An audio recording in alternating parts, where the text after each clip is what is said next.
ফাঁপ কেটে মেট্রো রেলের পিলার থেকে বিয়ারিং প্যাড মাথায় পড়ে একজন নিহত হয়েছেন।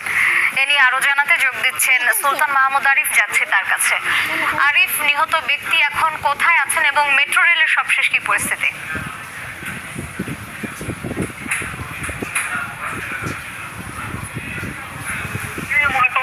ঘটনাটি ঘটেছে এবং সাথে সাথে বিয়ারিং প্যাড পরে যে লোকটি মারা গেছে নিহত হয়েছেন তিনি সাথে সাথে বিয়ারিং প্যাড পরে যে লোকটি মারা গেছে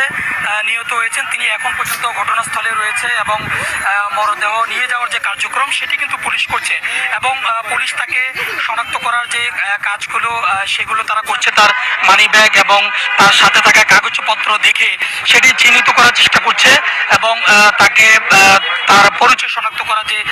চেষ্টা সেটি তারা করছেন এবং পুলিশ আমাদেরকে জানিয়েছেন এখন থেকে 15 থেকে 20 মিনিট আগেই মূলত এই ঘটনাটি ঘটছে এবং আমি একটি দেখানোর চেষ্টা করছি এই যে বিয়ারিং প্যাড মূলত এটি তার মাথায় পড়ে মূলত তার মাথায় পড়ার মাত্রই তিনি ঘটনাস্থলেই তিনি মারা গেছেন এবং যে মেট্রো থেকে ছুঁড়ে পড়ে গেছে এবং তিনি একজন পথচারী ছিলেন। এখন পর্যন্ত আমরা যতটুকু জানি তিনি একজন পথচারী ছিলেন, কিন্তু আসলে তার আসল পরিচয় কি এবং তার পরিচয় শনাক্তের যে কাজটি সেটি পুলিশ সেই কাজটি করছেন এবং এরপরই দেখতে পাচ্ছেন যে এখানে আসলে যে উৎসুক জনতা তাদের উপস্থিতি রয়েছে এবং যারা প্রত্যক্ষদর্শী তারা বলছেন যে এই পথ দিয়েই মূলত তিনি যাতায়াত করছিলেন এবং এরপরই হঠাৎ করে তার মাথার মধ্যে বিয়ারিং প্যাডটি পড়ে এবং তিনি ঘটনাস্থলে মারা যান এবং এরপরেই আইনশৃঙ্খলা রক্ষাকারী বাহিনীর সদস্য অর্থাৎ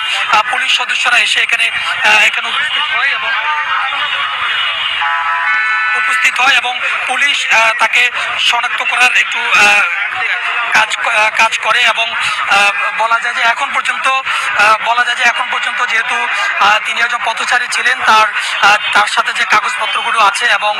পাসপোর্ট সহ যে আইডি কার্ডগুলো রয়েছে সেগুলো দেখে পুলিশ